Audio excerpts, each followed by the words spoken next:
Okay, तो ये episode की शुरुआत होती है, हमें देखते हैं कि रिन टीच एजेंसी के लोगों से बदला लेने के लिए उनके कार को टोने के लिए जा ही रही होती है कि तभी उसे रियलाइज होता है कि अगर वो चाहती है कि उसकी रिकॉर्डिंग बहुत ही ज्यादा अच्छे से आए तो फिर उसे शायद से अपने कैमरा को थोड़ा सा जूम करना पड़ेगा। जिसके बाद वो ऐसा ही करने के लिए अपने फोन के पास जाती है और फिर आगे अपने कैमरा को जूम कर ही रही थी कि तभी अचानक से उसे दिखाई देता है कि उसका अकाउंट सोशल मीडिया से कम्प्लीटली बैन हो गया था। जिस चीज को देख के तो बहुत ही ज्यादा हैरान हो गई थी और ऐसा इसलिए हुआ था क्योंकि रिन सोशल मीडिया में वॉयलेंस को प्रमोट कर रही थी जो कि उनके कम्युनिटी के गाइडेंस के सख्त खिलाफ है। जिसके बाद इसी चीज को देख के तो बहुत ही ज्यादा हैरान हो जाती है और फिर आगे बोलती है कि भला ये सब कैसे हो सकता है और भला अब आगे मेरे उन सारे फॉलोवर्स और कमेंट का क्या होगा जो कि मेरे उस अकाउंट में थे। तभी अचानक वहाँ पीछे से बाजी और डैनियल आ जाते हैं। तभी बाजी बोलता है कि ये चीज तो बहुत ही ज्यादा अनफॉर्चुनेट हुई है और मैं तो बस यही सोच रहा था कि भला तुम्हारे पागलपन भला किस हद तक आगे बढ़ सकता है। तभी आगे उसे देख के तुरंत बहुत ही ज्यादा गुस्सा हो जाती है और फिर आगे वो बाजी के ऊपर हमला करने के लिए एकदम गुस्से में उसकी तरफ आगे बढ़ती है, ये बोलते हुए कि ये सब पक्का तुम्हारे कारण हुआ है ना, जिस चीज के कारण मेरा ये अकाउंट परमानेंटली बैन हो गया है। जिस पे बाजू से बोलता है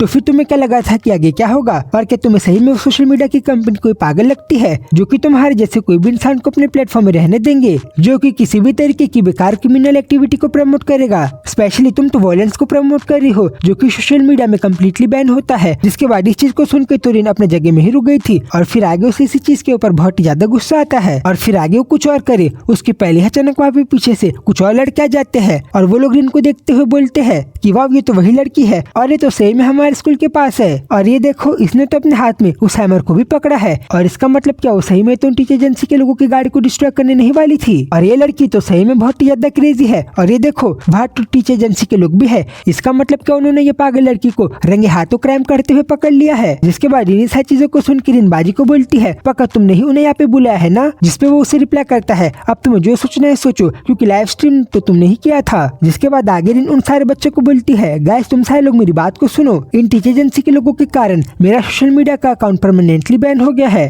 और ये सब कुछ तो बस उन्हीं टीचर एजेंसी के लोगों के कारण हुआ है। और क्या तुम्हें ये सारी चीजें सही लग रही है और क्या ये मेरी फ्रीडम का वॉयलेशन नहीं है और भला ये लोग मुझे बोलने से भी कैसे रोक सकते हैं और भला अब मेरे फ्रीडम ऑफ एक्सप्रेशन का क्या होगा और भला मेरे ह्यूमन राइट का क्या होगा और अब आगे क्या मैं अपनी बातों को बोल भी नहीं सकती हूँ और भला तुम लोगों को इस बारे में क्या कहना है। जिसके बाद आगे इनको लगा था कि अगर वो ऐसा बोलेगी तो वो सारे बच्चे उसके साइड में आ जाएंगे पर उन्हीं में से एक लड़का उसे बोलता है कि तुम भला सब क्या बकवास कर रही हो और इस सब में तो पक्का तुम्हारी ही गलती है जिसके कारण तुम्हारा अकाउंट बैन हुआ है क्योंकि तुम्हें क्या लगता है तुम ऐसे किसी के कार को तोड़ने की धमकी दोगी और तुम बच जाओगी और हाँ हम लोग तुमसे सीनियर है तो फिर भला तुम हमसे इतना ज्यादा इनफॉर्मली कैसे बात कर सकती हो और हाँ क्या तुम्हें उस विक्टिम लड़की के लिए बुरा भी लग रहा है जिसने तुम्हारे कारण हॉस्पिटल में उतने ज्यादा दिनों के कारण सफर किया था। जिसके बाद उनके ये रिएक्शन को देख के तो रेन बहुत ही ज्यादा हैरान हो जाती है और फिर आगे अपने मन में बोलती है कि भला ये चीज क्या है और ये लोग ऐसे बिहेव करेंगे ये तो मैंने सोचा ही नहीं था। जिसके बाद आगे इन्हीं सारी चीजों को देख के डैनियल बोलता है कि पहले तुम मुझे समझ में नहीं आ रहा था कि भला तुम ये सब क्यों कर रही हो पर अब मुझे ये सारी चीज एकदम अच्छे से समझ में आ गई है और हाँ मैंने तुम्हारे अकाउंट की हिस्ट्री को भी एनालाइज किया था और तभी मैंने देखा कि वहाँ पे कमेंट सेक्शन में मोस्टली सारे लोग तुम्हारे खिलाफ ही रहते थे और उसमें से बस थोड़े ही लोग तुम्हारे साइड में थे और इसकी फ्रीक्वेंसी तो ये थी कि अगर तुम्हारे कमेंट सेक्शन में 10 लोग तुम्हें हेट करते हैं तो उनमें से बस एक ही तुम्हें लाइक करता होगा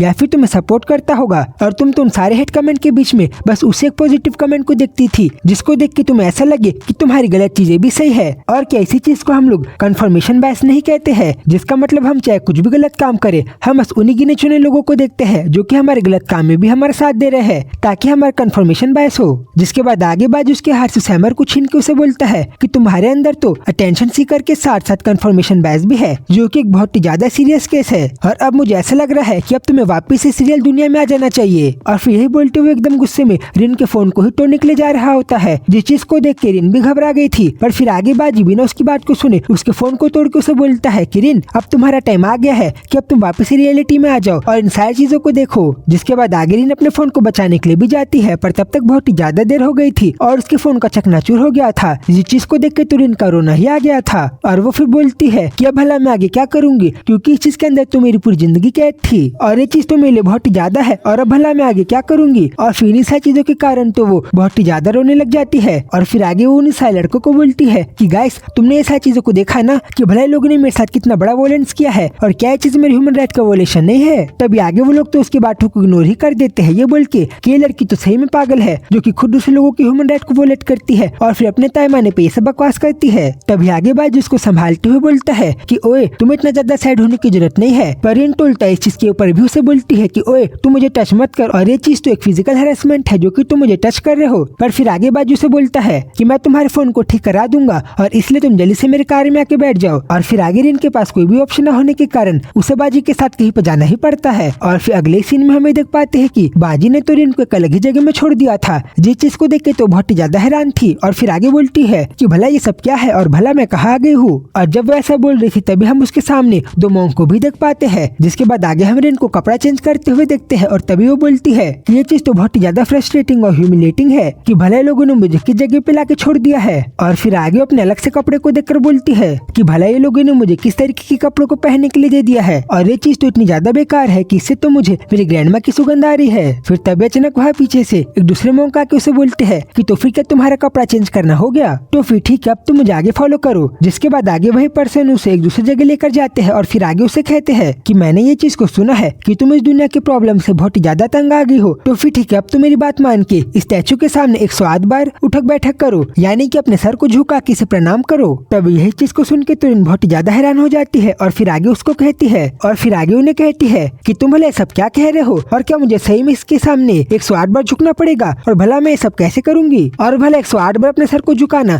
क्या तुम्हारा दिमाग तो खराब नहीं हो गया है। और मैं तुम्हें पहले ही बता दे रही हूँ कि मैं ये सब काम नहीं करने वाली और भला तुम मेरा कर भी क्या लोगे अगर मैं तुम्हारी बात को नहीं मानूंगी तो, और कहीं तुम मेरे ऊपर हाथ तो नहीं उठाओगे। जिसके बाद पहले तो पर्सन उसकी बात को बहुत ही ज्यादा शांत होकर सुन रहा था, पर फिर अगले सेकंड वो बहुत ही ज्यादा गुस्से में आ जाते हैं और फिर आगे वो रिन की बात को अनदेखा करके उसे सही में लकड़ी से मार के बोलते हैं कि मैंने तुमसे एक बार कहा ना कि मैं तुमसे जो कह रहा हूँ तुम्हें वो चीज को करना ही पड़ेगा। जिसके बाद उसे इस रूप में देख के तो रिन बहुत ही ज्यादा हैरान और घबरा गई थी। तभी आगे वो पर्सन उसे कहते हैं कि अब यहाँ से तुम्हें मेरी उन सारी बात को मानना पड़ेगा जो भी मैं तुमसे कहूंगा, वो भी बिना मुझे मना किए, और हाँ तुम्हें मेरी हर बात का रिप्लाई बहुत ही ज्यादा अच्छे से देना है। जिसके बाद अगले सेकंड हमें देखते हैं कि उस आदमी ने तो अपने नेचर को पूरा ही बदल लिया था और यहीं पे हमें पता चलता है कि ये बहुत ज्यादा स्ट्रिक्ट कैप्टन है। जिसके बाद अगले सीन में हमें देखते हैं कि रिन चाहे उन्हें कितना भी मना करे वो आदमी तो उसे छड़ी से मार के सबक सिखाते ही जा रहे थे। और फिर अगले सीन में हमें देखते हैं कि रिन चाहे कितना भी मना करे वो पर्सन तो उसे छड़ी से मार के उससे काम करवा ही रहे थे, जैसे कि जमीन में पोछा लगाना और उस टेम्पल के सारे कामों को करना। और फिर जब रिन मेडिटेशन नहीं कर रही थी तब वो उसे छड़ी से मार के मेडिटेशन भी करवाते हैं, और जब वो उस खाने के टाइम में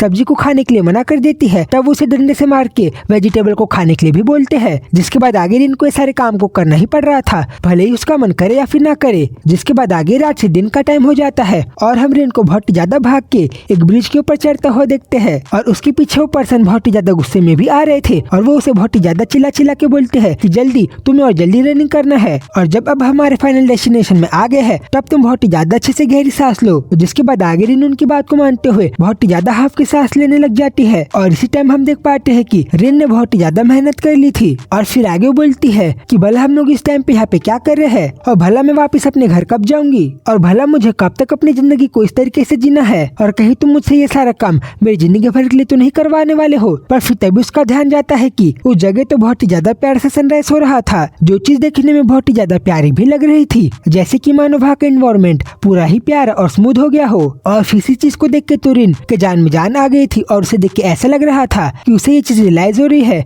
कि भला वो अब तक क्या क्या मिस कर रही थी। और फिर उसी इस चीज को देख के बोलती है कि वाह ये चीज तो कितनी ज्यादा प्रीटी है और मुझे तो सनराइज बहुत ही ज्यादा अच्छी लग रही है। पर फिर तभी उसका ध्यान जाता है कि वहाँ पे दूसरे लोग तो ये सारी चीजों की बहुत ही ज्यादा अच्छे से फोटो क्लिक कर रहे थे, जिस चीज को देख के वो बोलती है कि काश अगर मेरे पास यहाँ पे मेरा फोन होता तब मैं भी ये सारी चीजों को कर पाती और यही सारे फोटोज को क्लिक कर पाती। तभी आगे वो मॉन्क से वापिस से बहुत ही ज्यादा प्यार से बोलते हैं कि अगर तुम अपनी आंखों को क्लियर करोगी और तुम इस नजारे को बहुत ही ज्यादा अच्छे से देखोगी तब तुम्हें रियलाइज होगा कि तुम्हारी आंखें तो वो चीज को देख सकती है जो कि एक मशीन कभी भी नहीं देख पाएगी। तभी रिन उनकी बात को मानते हुए बिल्कुल ऐसा ही करती है। और फिर आगे वो मॉन्क से बताते हैं कि जो सही तरीका है जिसके थ्रू हमें ब्यूटी को अप्रिशिएट करना चाहिए वो हमारे हार्ट और दिल के थ्रू है, और ये चीज करना हमारे लिए भी बहुत ज्यादा अच्छा है। और इसी के साथ ये सीन पे खत्म होता है और हम आगे देखते हैं कि रिन का सारा हार्डवर्क एक हफ्ते में कंप्लीट हो गया था। और फिर आगे हम उसे बाजू डैनियल के सामने देखते हैं और फिर आगे बाजू से कहता है कि भला तुम्हारा वो एक्सपीरियंस कैसा था जहाँ पे तुमने थोड़े टाइम के लिए अपने प्रॉब्लम से दूर हट के इस दुनिया की प्रॉपर एयर को और रिफ्रेशमेंट को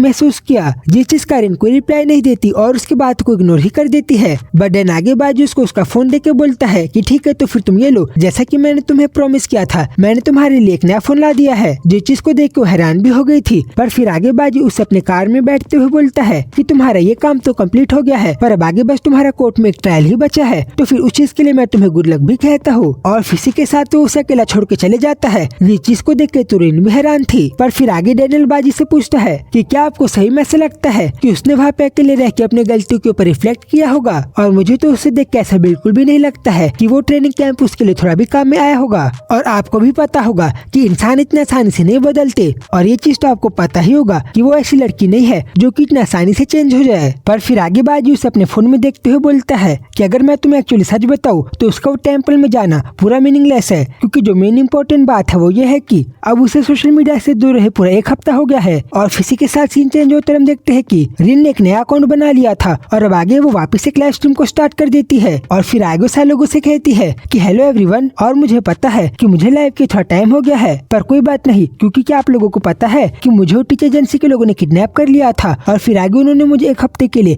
कई बार भेज दिया था। और अब आगे मैं आपसे वो पूरी स्टोरी को शेयर करूंगी जो कि वो टीचर एजेंसी के लोगों ने मेरे साथ किया था मुझे किडनैप करने के बाद। पर फिर तभी उसका ध्यान जाता है कि उसके लाइव स्ट्रीम में तो बस एक ही बंदा था, जिस चीज को देख के तो वो भी हैरान थी कि भले सब कैसे हो सकता है। और क्या ये सब इसीलिए हुआ है क्योंकि वो सोशल मीडिया से 1 हफ्ते के लिए गायब थी और उसका अकाउंट बैन हो गया था, क्योंकि यहाँ पे तो थोड़े भी लोग नहीं आ रहे हैं। इसलिए वो आगे बोलती है कि तो फिर ठीक है, मैं कुछ देर के लिए थोड़ा सा वेट कर लेती हूँ, क्योंकि मेरे पास वैसे भी इन लोगों को सुनाने के लिए एक बहुत ही ज्यादा इनक्रेडिबल स्टोरी है। और फिर ऐसे ही वेट करते हुए रिन का पूरा 1 घंटा पास हो जाता है और अब तक उसके लाइव स्ट्रीम में कोई भी और दूसरा पर्सन नहीं आया था और उसके लाइव स्ट्रीम को बस एक ही बंदा देख रहा था, जिस चीज को देख के तो अब वो भड़कने भी लग गई थी कि भले उसके साथ ये सब क्या बेकार चीजें हो रही है, और भले ही ये मेरा सेकंड अकाउंट हो, पर अब तक तो लोगों को मुझे देखने के लिए आ ही जाना चाहिए था। और फिर आगे यही बोलती हुई अपने सोशल मीडिया में पोस्ट करने के लिए जाती है कि मैं सोशल मीडिया में लाइव आ गई हूँ, तो फिर आप लोग मुझे देखने के लिए आ जाओ। और फिर आगे ऐसे पोस्ट करने के लिए टाइप करने के लिए जा ही रही थी कि तभी उसे दिखाई देता है कि इस हफ्ते तो बहुत ही ज्यादा ट्रेंड बदल चुके थे।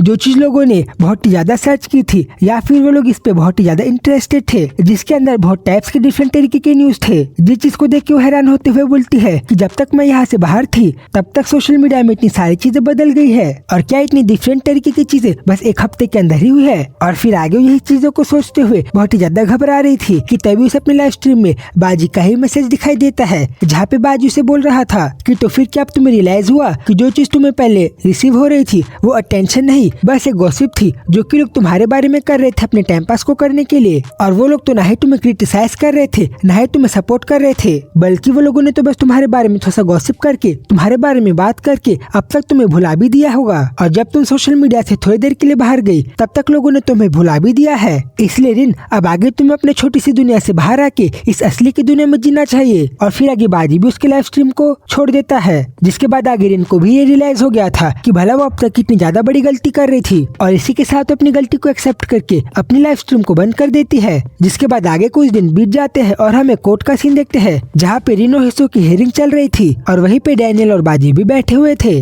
जिसके बाद आगे हिसो चिल्लाते हुए वाकई सारे लोगों को बोलती है कि भला मैं तुम लोगों को कितनी बार बताऊं कि उस दिन वहाँ पे जो हुआ था वो एक वन साइडेड लड़ाई नहीं बल्कि एक म्यूचुअल फाइट थी, जो कि हम लोग आपसी सहमति में कर रहे थे। और दूसरी तरफ रिन भी यही बकवास कर रही थी कि ये सारी चीजें उन टीचर एजेंसी के लोगों के कारण ही हो रही है। और यहीं पे हमें देख पाते हैं कि रिन और हिसो फिर से अपनी गलती के ऊपर रिफ्लेक्ट करने के बजाय और अपनी गलती को मानने के बजाय फिर से एक आखिरी बार ट्राई कर रहे थे कि वो लोग अपने नाम को क्लियर कर ले, कि वो लोग अपने आप को बचा ले। और फिर आगे इन सारी चीजों के चलते हुए सेक्शन 9 और 10 के चलते, जैसा कि टीचर एजेंसी ने एक्सपेक्ट किया था, रिन और हिसो को कम से कम 6 महीनों के लिए जुवेनाइल प्रिजन की सजा मिल जाती है। पर तभी वहाँ के जज बोलते हैं कि क्योंकि रिन और हिसो माइनर बच्चे हैं और उनसे भी थोड़ी सी गलती हुई है, उन्हें सेक्शन 6 के चलते जुवेनाइल फैसिलिटी की बजाय पब्लिक कस्टडी में रखा जाएगा, जिसका मतलब कि उन्हें जुवेनाइल प्रिजन में ना जाके कहीं और रखा जाएगा। और इसी चीज को सुन के तो रिन और हिसो बहुत ही ज्यादा खुश हो गए थे, क्योंकि उन्हें जुवेनाइल प्रिजन में नहीं जाना पड़ेगा। और फिर आगे इसी समय बाज और डैनियल भी खड़े हो जाते हैं अपने जगह से,